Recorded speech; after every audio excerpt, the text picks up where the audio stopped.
कहानी की शुरुआत होती है प्राचीन जापान से, जहां रानी हेमिको अपने काले जादू से पूरे राज्य को मिटा देने की कसम खा चुकी थी। उसकी शक्तियां इतनी डरावनी थीं कि लोग उसका नाम लेने से भी कांप उठते थे। लेकिन देश को विनाश से बचाने के लिए राज्य के जनरल्स ने रानी के खिलाफ बगावत छेड़ दी। उन्होंने उसे पकड़कर एक ऐसे रहस्यमयी द्वीप आइलैंड पर कैद कर दिया, जहां इंसान तो दूर परिंदे तक का नामो निशान नहीं था। सदियां बीत गईं। फिर एक दिन लॉर्ड रिचर्ड क्रॉफ्ट के हाथ एक पुराना नक्शा लगा, जिसमें उस द्वीप का सुराग था जहां रानी हेमिको को कैद किया गया था। सच की तलाश में रिचर्ड ने अपनी बेटी को लंदन में छोड़ दिया और खुद निकल पड़ा उस मनहूस टापू की ओर, जहां मौत उसका इंतजार कर रही थी। अब कहानी 7 साल बाद की है। एक युवा जोशीली लारा क्रॉफ्ट रिंग में लड़ रही है। उसकी आंखों में गुस्सा नहीं, बस एक अधूरी तलाश है। उसकी ओपोनेंट उस पर हावी हो जाती है और कुछ ही पलों में लारा को चौक होल्ड में जकड़ लेती है। लारा पूरी ताकत लगा देती है, लेकिन आखिरकार उसे टैप आउट करना ही पड़ता है। पिता के गायब होने के बाद से लारा का जीवन संघर्षों से भरा था। वो छोटी मोटी नौकरियां करके किसी तरह जी रही थी। लेकिन एक दिन उसके पिता की पुरानी बिजनेस पार्टनर आना उससे मिलने आई। आना ने कहा, लारा, तुम्हारे पिता ने तुम्हारे लिए बहुत कुछ छोड़ा है, तुम्हें इन नौकरियों की जरूरत नहीं है। लेकिन लारा ने ठंडे लहजे में जवाब दिया, मुझे पैसे नहीं चाहिए, मुझे पिता चाहिए। 7 साल बीत चुके थे। रिचर्ड क्रॉफ्ट के गुम होने के बाद अब हर कोई यही मान चुका था कि वो कभी वापस नहीं आएगा। लारा की जिंदगी अब एक मोड़ पर थी, जब आना उसके पास आई और बोली, लारा, अब वक्त आ गया है सच्चाई का सामना करने का। तुम्हें ये पेपर्स साइन करने होंगे ताकि तुम्हारे पिता को कानूनी तौर पर मृत घोषित किया जा सके, वरना उनकी पूरी संपत्ति सरकार जब्त कर लेगी और तुम्हारे हिस्से में कुछ नहीं बचेगा। उस रात लारा अपने कमरे में अकेली बैठी थी। हाथ में वही नेकलेस था जो उसके पिता ने जाने से पहले उसे दिया था। रिचर्ड ने कहा था, अगर कभी तुम मुझे याद करोगी तो बस इसे हाथ में पकड़ लेना, मुझे पता चल जाएगा। लारा की आंखों में आंसू थे, लेकिन दिल में एक सवाल, क्या सच में उसके पिता अब इस दुनिया में नहीं है? अगले दिन लारा पहुंची क्रॉफ्ट होल्डिंग्स की विशाल बिल्डिंग में अपने पिता को मरा हुआ घोषित करने वाले पेपर्स पर साइन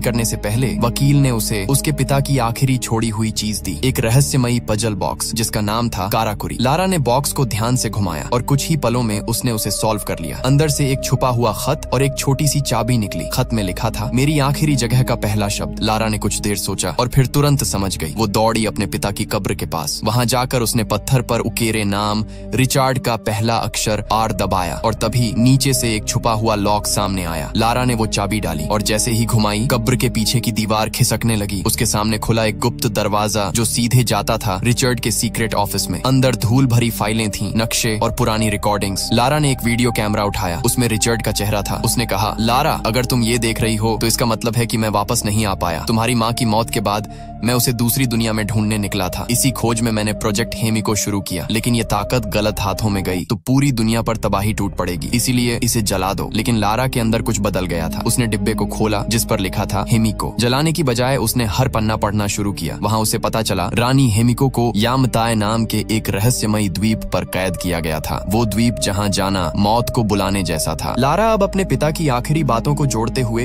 एक सच के करीब पहुंच रही थी। उसे पता चला कि रिचर्ड यामताय नाम के उस रहस्यमयी द्वीप की ओर जा रहा था और जिस जहाज के कप्तान ने उसे वहां ले जाने का वादा किया था उसका नाम था लू रेन। लेकिन एक मुश्किल थी, लारा ने अब तक डेथ पेपर्स साइन नहीं किए थे, इसलिए उसे अपने पिता की कोई विरासत, कोई पैसा नहीं मिला था। फिर भी उसने हार नहीं मानी। उसने अपनी माँ का दिया हुआ जेड नेकलेस बेच दिया और जो थोड़े बहुत पैसे मिले उन्हीं से वो निकल पड़ी हांगकांग की ओर। हांगकांग एक ऐसा शहर जो कभी नहीं सोता। यहाँ लारा अपने पिता के पुराने रिकॉर्ड्स के सहारे उस जहाज के कप्तान लू रेन को ढूंढ रही थी। लेकिन तभी कुछ स्थानीय लड़के मदद के बहाने उसके पास आए और मौका देखकर उसका बैग छीनकर भाग गए। लारा ने बिना वक्त गंवाए उनका पीछा किया। वो भीड़ भरे बाजार और बोट्स के ऊपर कूदते हुए उन्हें पकड़ने की कोशिश करने लगी। लड़के एक चलती हुई नाव पर चढ़ गए, लेकिन लारा ने हार नहीं मानी। वो डॉक के ऊपर से दौड़ती हुई बाजार के रास्ते काटते हुए सीधी बोट तक पहुंच गई। जैसे ही उनमें से एक लड़का बोट से नीचे उतरा, लारा ने झपट कर उसे पकड़ लिया। वही लड़का जिसके पास उसका बैग था। लड़के ने चाकू निकाल लिया, लेकिन लारा ने फुर्ती से खुद को बचाते हुए एक हुक पर झूलकर दूसरी तरफ छलांग लगा दी। और तभी उसकी नजर पड़ी समुद्र के बीचों बीच खड़ा एक पुराना जहाज जिसके किनारे पर लिखा था दी एंड्योरेंस। वही जहाज जिसे लारा इतने दिनों से ढूंढ रही थी। लेकिन लारा का पीछा कर रहे लड़के अब भी पीछे नहीं हटे। उन्होंने उसे चारों तरफ से घेर लिया। तभी हवा में एक तेज गोली गूंजी और सब लड़के डर के मारे पीछे हट गए। गोली चलाने वाला कोई और नहीं बल्कि कैप्टन लू रेन था। लू ने लड़कों को भगा दिया और लारा से कहा, यहाँ से निकलो, ये जगह तुम्हारे लिए नहीं है। लेकिन लू की हालत देखकर लारा समझ गई कि उसने काफी पी रखी थी। वो लड़खड़ाते हुए जहाज से पानी में गिर पड़ा। लारा तुरंत नीचे कूदी, उस पर पानी फेंककर उसे होश में लाने की कोशिश की और फिर अपने पिता का लेटर निकाल डालकर पूछा, क्या तुम रिचर्ड क्रॉफ्ट को जानते हो? लू ने आधी बंद आंखों से जवाब दिया, रिचर्ड क्रॉफ्ट, वो नाम सुना है। मेरे पिता ने कभी उस आदमी से बात की थी शायद, लेकिन अजीब बात है, मेरा पिता भी उसी ट्रिप पर गुम हो गया था। यह सुनकर लारा सन्न रह गई। मतलब उनके दोनों पिता एक ही सफर पर गए थे, यामाटाई की उस अभिशप्त भूमि की ओर। लारा ने अपने पिता की डायरी निकाली जिसमें कुछ रहस्यमयी कोड्स और निशान बने हुए थे। लू ने ध्यान से उन्हें देखा और कहा, ये कोई नंबर नहीं, ये तो घड़ी की सुइयां लगती हैं। लारा ने तुरंत समझ लिया। उसने नक्शे पर सुइयों के एंगल लगाए और कुछ ही देर में पता लगा लिया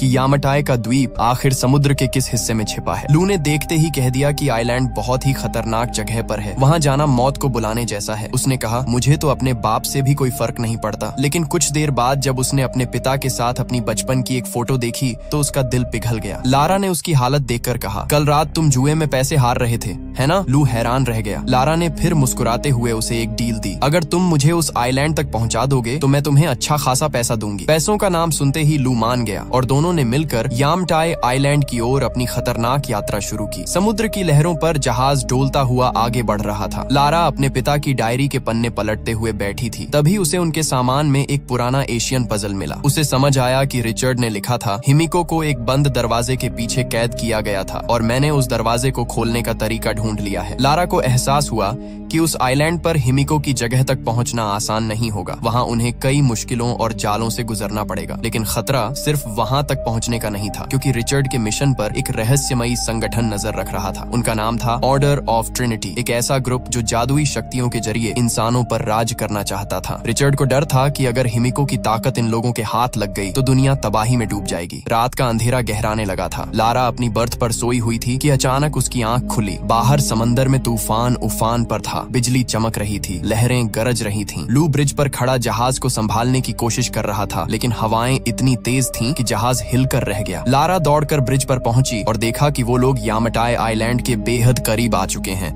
लेकिन अब विशाल लहरें जहाज को बार बार पीछे धकेल रही थीं। लू ने चिल्लाते हुए कहा, लारा, जहाज खाली करो, अभी तुरंत। लारा भागकर अपने केबिन में पहुंची। उसने अपने पिता की डायरी उठाई, लेकिन वही पुराना पजल पीछे रह गया। तभी जहाज की एक बड़ी लहर से टक्कर हो गई और जहाज का पिछला हिस्सा चट्टान से जा टकराया। सब कुछ टूटने की आवाजों में बदल गया। लारा डेक से फिसलकर सीधा समंदर में गिर गई। तूफान ने लू और लारा दोनों को अलग अलग दिशाओं में बहा दिया। लारा किसी तरह किनारे तक पहुंच गई, थकी, टूटी, भीगी हुई। उसने इधर उधर देखा, चारों ओर अजीब सी चुप्पी थी। तभी उसे एहसास हुआ कि वो अकेली नहीं है, इस आइलैंड पर और भी लोग हैं। वो कुछ समझ पाती इससे पहले ही किसी ने पीछे से उसके सिर पर वार किया और सब कुछ अंधेरे में डूब गया। अगले दिन जब लारा की आंख खुली तो उसने खुद को एक अजनबी टेंट के अंदर पाया। उसके सामने बैठा था एक अजनबी आदमी, मैथियस वोगेल। वो शांत आवाज में बोला, डरो मत, मैं तुम्हें नुकसान नहीं पहुंचाना चाहता। तुम्हारी ही उम्र की एक बेटी है, मेरी भी। फिर उसने धीमी आवाज में कहा, मैं इस आइलैंड से तब तक नहीं जा सकता जब तक मेरा काम पूरा नहीं हो जाता। लारा ने अपना बैग चेक किया, वो खाली था। मैथियस ने ठंडी हंसी हंसते हुए कहा, जिस चीज की तुम्हें तलाश थी वो अब मेरे पास है, तुम्हारे बाप की डायरी, और अब मुझे वो सब मिल गया है जिसकी मुझे जरूरत थी। लारा ने कांपती आवाज में पूछा, मेरे पिता कहाँ हैं? मैथियस की आंखों में एक ठंडापन उतर आया। हमने उन्हें पकड़ा था, लेकिन उन्होंने हमारी बात नहीं मानी, तो हमें उन्हें मारना पड़ा। ये सुनते ही लारा जैसे पत्थर बन गई। आंखों से आंसू निकले, पर वो चुप रही, क्योंकि उसके दिल में अब सिर्फ बदले की आग जल रही थी। बाहर जब उसे बांध कर ले जाया जा रहा था, उसने देखा कुछ लोग पहाड़ के नीचे डायनामाइट से विस्फोट कर रहे थे। चट्टानें टूट रही थीं और मजदूरों को जबरदस्ती काम करवाया जा रहा था। इन्हीं में से एक चेहरा लारा को पहचान में आया, लू रेन। वो भी कैद था और इन गुंडों के लिए काम करने पर मजबूर। थोड़ी देर बाद मैथियस ने आदेश दिया, सब लोग यहाँ से चलो, हमें अब अगले पॉइंट पर जाना है। रास्ते में लू ने लारा से धीरे से कहा, यहाँ काम करने वाले ज्यादातर लोग या तो मछुआरे हैं जिनके जहाज डूब गए, या फिर बेचारे वो लोग जो इन स्मगलर्स के जाल में फंस गए। लारा की आंखों में आंसू थे। मैथियस ने मेरे पिता को मार दिया। लू कुछ पल चुप रहा, फिर बोला, मुझे भी अभी पता चला, इन लोगों ने मेरे पिता को भी खत्म कर दिया। लारा ने धीरे से कहा, माफ करना लू, मैंने तुम्हें इस खतरनाक जगह पर लाकर सब कुछ खो दिया। लू ने उसकी तरफ देखा, अभी कुछ नहीं खोया लारा, अगर हम जिंदा हैं तो खेल अभी खत्म नहीं हुआ। रिचर्ड की डायरी से मैथियस को आखिरकार हिमिको के टूम का रास्ता मिल गया था। उसने सबको आदेश दिया कि इस एंट्रेंस के रास्ते को साफ किया जाए। लारा, लू और बाकी मजदूर उस रास्ते को साफ करने में लग गए। तभी एक बूढ़ा मजदूर थककर जमीन पर गिर पड़ा। गार्ड ने गुस्से में उसकी तरफ बंदूक तान दी। उठ और काम कर, वरना गोली मार दूंगा। लारा और लू ने तुरंत उस बूढ़े की साइड ले ली। तभी पीछे से मैथियस आया। उसकी आंखों में कोई दया नहीं थी। उसने बिना कुछ सोचे बूढ़े के सीने में गोली दाग दी। वो सब कुछ वहीं जम गए, लेकिन लू ने झट से एक कसी उठाई और गार्ड पर फेंक दी ताकि लारा को भागने का मौका मिल सके। लारा तुरंत वहां से भागी। पीछे से गोलियों की आवाज गूंज उठी। एक गार्ड ने लारा पर बंदूक तान ली थी, लेकिन लू ने आगे बढ़कर उसे गिरा दिया। अपनी जान दांव पर लगाकर उसने लारा को बचा लिया। लू ने भी उसके पीछे भागने की कोशिश की, मगर मैथियस ने पीछे से गोली चला दी, जो जाकर उसकी बाजू में लगी। लारा पहाड़ी की तरफ भागती रही। उसकी सांसें तेज थीं। उसने एक गिरे हुए पेड़ पर चढ़कर घाटी पार करने की कोशिश की, लेकिन लगातार चलती गोलियों की आवाज से उसका ध्यान भटका और वो नीचे नदी में गिर पड़ी। तेज बहाव उसे बहा ले गया, लेकिन उसने पूरी ताकत लगाकर ऊपर आने की कोशिश की। तभी उसे सामने एक क्रैश हो चुका हवाई जहाज दिखाई दिया। उसने उसका विंग पकड़ लिया और किसी तरह ऊपर चढ़ गई, लेकिन पुराना जहाज उसका वजन झेल नहीं पाया। वो चरमराने लगा। लारा तेजी से जहाज के अगले हिस्से की ओर भागी। तभी पीछे का विंग टूटकर नीचे गिर गया। लारा ने छलांग लगाई और मुश्किल से जहाज के अंदरूनी हिस्से में पहुंची, लेकिन अब पूरा जहाज हिलने लगा था। दो पहाड़ियों के बीच अटका जहाज आखिरकार टूटने लगा। आखिरी मौके पर लारा को एक पुराना पैराशूट मिला। उसने कूदते ही उसे खोल लिया और जंगल के बीचों बीच जा गिरी। गिरने के दौरान एक नुकीली लकड़ी उसकी पेट में घुस गई। दर्द से चिल्लाती हुई लारा ने वो लकड़ी बाहर निकाली। खून बह रहा था, लेकिन उसने हार नहीं मानी। थकी हुई और घायल लारा पास की एक गुफा में जा छिपी। रात गहरी थी। बारिश की बूंदें गुफा के मुहाने पर गिर रही थी। तभी उसे बाहर कुछ आवाजें सुनाई दी। वह धीरे से बाहर निकली और अचानक मैथियस के आदमियों में से एक, रॉकेट, ने पीछे से आकर उसे पकड़ लिया। लारा ने खुद को छुड़ाने के लिए उसकी बाजू पर जोर से काट लिया। वो दर्द से चिल्लाया, लेकिन फिर उसने लारा को उठाकर जोर से जमीन पर पटक दिया। उसने उसके गले पर हाथ रखकर दम घोंटने की कोशिश की। लारा ने पूरी ताकत जुटाई, एक पत्थर उठाया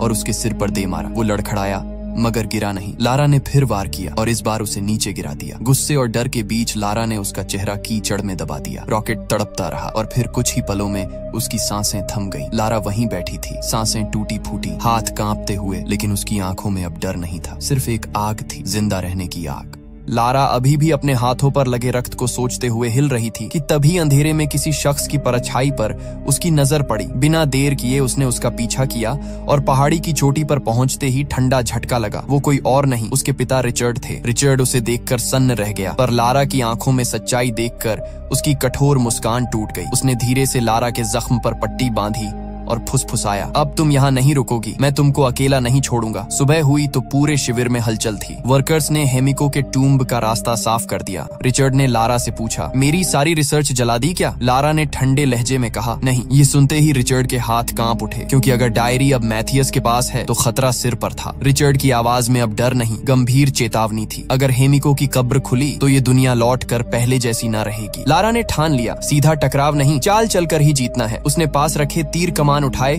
और चुपके से मैथियस के कैंप की ओर बढ़ी। टेंट की छायाओं में घुसते ही दिल तेज धड़कने लगा। थोड़ी दूर बैठे लोग किसी काम में मशगूल थे। तभी उसका फोन, मैथियस का सैटेलाइट, अपनी जगह पर चमक उठा। लारा ने सांस रोकी और पलकें झापटी। जैसे ही मैथियस टेंट से बाहर निकला, वह झपट्टे से अंदर घुसी और फोन छीन लिया। हाथ कांप रहे थे, पर जीने की आग और तेज थी। बाहर निकलते ही उसने देखा, लू मैदान में लड़ते हुए खड़ा है। उसने वही गार्ड नीचे गिरा दिया जो वर्कर्स पर नजर रखता था। लू ने बिना देर किए सबको इकट्ठा किया। हथियार उठाओ, अब मौके का फायदा उठाना है। वर्कर्स उठ खड़े हुए। आशा की एक किरण सी लौ जली। लारा ने सैटेलाइट ऑन किया, मैसेज भेजने लगी, लेकिन तभी उसकी नजर पड़ी कि रिचर्ड टूम्ब की तरफ खिसक रहा है। मैथियस की निगाहें अचानक रिचर्ड पर टिक गईं। उसने झट से आदेश दिए और रिचर्ड को घेर लिया। लारा का दिल छलक पड़ा।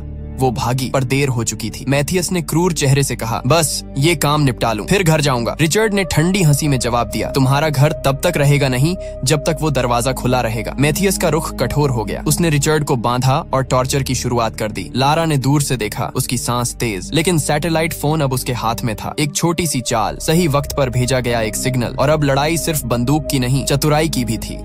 मैथियस अब बुरी तरह बेकाबू हो चुका था। उसे लग रहा था कि रिचर्ड कभी सच नहीं बोलेगा। गुस्से में उसने अपने गार्ड को इशारा किया, गोली मार दो, लेकिन जैसे ही गार्ड ने ट्रिगर दबाने की कोशिश की, थाक, लारा का तीर उसके सीने में जा धंसा। एक पल में सब थम गया। अब लारा का निशाना सीधा मैथियस पर था। मैथियस ने भी रिचर्ड की तरफ बंदूक तान दी। दोनों के बीच एक जानलेवा सन्नाटा छा गया। मैथियस ने ठंडी आवाज में कहा, अगर तू सच में अपने बाप को बचाना चाहती है तो ये टूम्ब खोल दे। लारा जानती थी ये गलती भी हो सकती है, लेकिन अगर उसने कुछ नहीं किया तो रिचर्ड मर जाएगा। उसके चेहरे पर डर और हिम्मत दोनों की लकीरें थीं। कुछ सेकंड सोचने के बाद उसने धीरे से कहा, ठीक है, मुझे पता है इसे कैसे खोलना है। लारा ने दरवाजे पर लगे प्राचीन पहियों को घुमाना शुरू किया। ठक ठक ठक, हर घुमाव के साथ दीवारें गूंजने लगी और फिर एक धमाके के साथ विशाल पत्थर का दरवाजा नीचे गिर गया। भीतर अंधेरा, ठंडी हवा और एक अजीब सी गंध। रिचर्ड ने फुसफुसाया, ये हवा नहीं, हिमिको की सांसें हैं। मैथियस हंस पड़ा, एक इंसान की सांस इतनी खतरनाक नहीं हो सकती। लारा ने आगे कदम बढ़ाया, पर तभी क्लिक, उसने गलती से ट्रिगर दबा दिया। नीचे से भाले निकले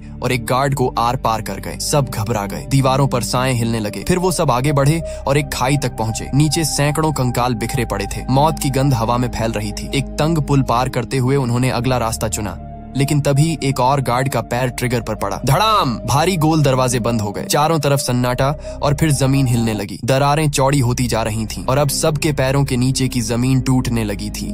लारा ने देखा, दूसरी तरफ एक गार्ड रुककर उल्टा झांक रहा था। उसकी आंखें अंधेरे में चमक रही थीं। वो दीवारों पर लगे व्हील्स को घुमाने लगा, जैसे किसी प्राचीन तंत्र का लीवर। लारा ने तुरंत चाबी की तरह वही व्हील्स पकड़ लिए और घुमानी शुरू कर दी। पर तभी जहां वह खड़ी थी, फर्श धड़ाम से टूट गया। हवा में झूलती हुई वह दरवाजे से लटकी रह गई। हाथ पसीने से फिसल रहे थे, मगर टूटने वाली जमीन पर उतरने का वक्त नहीं था। लारा ने अपनी आखिरी ताकत लगाकर पहियों को घुमाया। अचानक उसके दिमाग में वही पहेली गुजरी, येलो प्लस रेड हार्ट हरा। उसने रंगों को जोड़ते हुए व्हील को सही क्रम में घुमाया। एक हल्की सी हरियाली रोशनी फैलते ही लोहे का भारी दरवाजा धीरे धीरे खुल गया। दरवाजे के खुलते ही सर्द हवा में सड़न की दुर्गंध और कहीं से उठती धीमी सी फुसफुसाहट घुल गई। सामने टूटे फूटे कब्रें थीं, हिमिको की दासियों की कब्रें। जी हाँ, समर्पण की परछाइयां अभी भी टिमटिमा रही थीं। लारा के होंठों पर रिचर्ड की डायरी की वो पंक्तियां तैर आईं। क्या यह श्राप वाकई सच था? वे कब्रों के बीच पहुंचे। रिचर्ड ने मैथियस को विराम देने की विनती की। इसे मत खोलो, ये जहर भरा है। पर मैथियस के चेहरे पर पागलपन था। उसने आदेश दिया और गार्ड्स ने ताबूत खोला। अंदर से टूटी सड़ी हुई देह निकली। पर तभी अचानक, जैसे सांसों का एक ठिकाना बदल गया हो, हिमिको की आंखें झपकी। पहले तो सब सिर्फ सदमा में खड़े रहे, फिर हिमिको का शरीर सूखता, सिकुड़ता और रेंगता सा हुआ। उसका रूप बदलने लगा। लारा के मन में पहेली की पंक्तियां गूंजी, जिंदगी वापस पाने के लिए उसे मरना होगा और जो भी हाथ लगाता है उसकी मौत। लारा ने चीखते हुए गार्ड्स को रोकने की कोशिश की, पर उनका हाथ हिमिको पर पहुंचा ही था। और तभी हिमिको उठ खड़ी हुई। हवा थम गई, सन्नाटा गर्भित हो गया। वहां सिर्फ एक नामुमकिन भयानक खामोशी रह गई, जो बताती थी कि अभी अभी कुछ टूट चुका था और अब दुनिया के लिए मौत की घड़ी खूब करीब खड़ी थी। मैथियस को पहले तो यकीन ही नहीं हुआ। उसे लगा ये सब किसी किस्म का ड्रामा है, कोई चाल जिससे उन्हें डराया जा सके। लेकिन तभी वह गार्ड जिसने सबसे पहले हिमिको की बॉडी को छुआ था, दर्द से चीख उठा। उसके हाथ काले पड़ने लगे, नसें फूलने लगीं और उसका मांस गलने लगा, मानो कोई जहरीला जंतु उसकी नसों में दौड़ गया हो। अब सबको समझ आ गया, हिमिको के शरीर में कोई भयानक वायरस था और इसी वायरस को दुनिया से छुपाने के लिए उसने खुद को इस कब्र में कैद किया था। देखते ही देखते उस गार्ड का पूरा शरीर सड़ गया। डर और दर्द से पागल होकर उसने गोलियां चला दी। उसकी गोली दूसरे गार्ड को लगी जिसने बॉडी को पकड़ा हुआ था और वह वहीं गिर पड़ा। अगले ही पल मैथियस ने बिना झिझके उस पहले गार्ड को भी गोली मार दी। इस भयावह नजारे के बावजूद मैथियस का लालच कम नहीं हुआ। उसने कांपते हुए हाथों से हिमिको की एक उंगली काटी। बस यही सबूत मेरे बॉस को काफी होगा, उसने बुदबुदाते हुए कहा। लेकिन जैसे ही उसने ये किया, लारा ने कुल्हाड़ी उठा ली और आखिरी बचे गार्ड पर झपट पड़ी। एक झटके में उसने उसे गिरा दिया। वहीं रिचर्ड ने पास पड़ी बंदूक उठाई और मैथियस की टांग में गोली दाग दी। लारा बाहर की ओर भाग रही थी और उसके पीछे घायल गार्ड पीछा कर रहा था। इसी बीच मैथियस ने जमीन पर पड़े रिचर्ड को कहा, तुम्हें घर जाना चाहिए। लेकिन रिचर्ड की आंखों में सख्ती थी। जब तक हिमिको की उंगली इस द्वीप पर है, मैं कहीं नहीं जाऊंगा। ये वायरस बाहर गया तो पूरी दुनिया खत्म हो जाएगी। मैथियस ने गुस्से में फिर गोलियां चलाईं, पर अब उसकी गन खाली हो चुकी थी। तभी पीछे से एक भयानक आवाज आई। वो गार्ड जो मर चुका था फिर से उठ खड़ा हुआ। उसका चेहरा आधा सड़ा आधा जिंदा था। उसने झपट कर रिचर्ड पर हमला कर दिया। रिचर्ड ने जान की बाजी लगाकर उसे गोली मारी, पर बहुत देर हो चुकी थी। उस गार्ड ने उसे छू लिया था। रिचर्ड की सांसें भारी होने लगीं और अब वो जान चुका था कि वायरस उसके अंदर भी फैल चुका है। रिचर्ड ने जल्दी से अपने जख्म पर पट्टी बांधी ताकि वायरस उसके शरीर में धीरे धीरे फैले। उधर लारा दासियों की एक कब्र में छिप गई, लेकिन अचानक उसका पैर एक हड्डी पर पड़ा। चर्रर आवाज से गार्ड सतर्क हो गया और उसे ढूंढने लगा। दोनों का वजन पड़ते ही कब्र की जमीन टूट गई और वो नीचे अंधेरे में जा गिरे। गिरते ही लारा की नजर पास के एक ट्रिगर पर पड़ी। वो तुरंत उस पर चढ़ गई और अगले ही पल ऊपर से पैनी लकड़ियों की बौछार बरस पड़ी। उनमें से एक गार्ड के आर पार हो गई और वो वहीं खत्म हो गया। लारा भागती हुई वापस हिमिको के टूम के पास पहुंची, लेकिन रिचर्ड ने उसे दूर रहने को कहा। अब उसके अंदर भी वायरस था। उसने लारा से कहा कि वो मैथियस को रोक ले जब तक वो टूम को जला देगा। लारा की आंखों से आंसू बहने लगे। वो किसी भी हाल में अपने पिता को खोना नहीं चाहती थी, लेकिन रिचर्ड ने मुस्कुराते हुए कहा, मेरे लिए इतना ही काफी है कि मैंने अपनी बेटी को फिर से देख लिया। लारा ने रोते हुए हथियार उठाया और अपने पिता को आखिरी बार अलविदा कहा। मैथियस अब हड्डियों की खाई को पार कर रहा था। तभी लारा उछलकर सीढ़ी के दूसरी ओर उतरी और रास्ता रोक लिया। उसने एक जोरदार लात मारी और मैथियस नीचे जा गिरा, लेकिन वो इतनी आसानी से हार मानने वाला नहीं था। दोनों में जबरदस्त लड़ाई शुरू हो गई। मैथियस ने लारा की गर्दन पकड़ ली, पर लारा ने पूरी ताकत से उसे धक्का दे दिया। वो जानती थी अगर मैथियस बच गया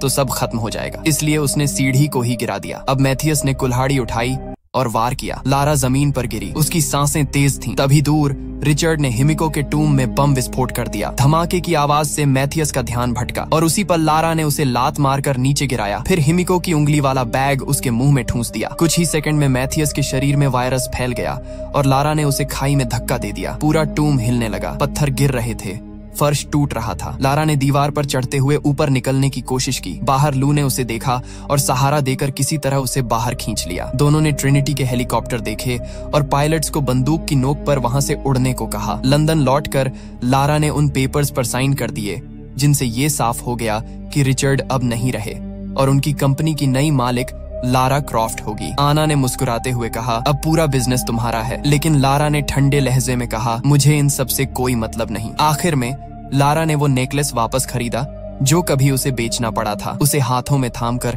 उसने अपने माता पिता को याद किया। अगर तुम्हें ये कहानी पसंद आई हो तो वीडियो को लाइक करो, चैनल को सब्सक्राइब करो। मिलते हैं अगली वीडियो में।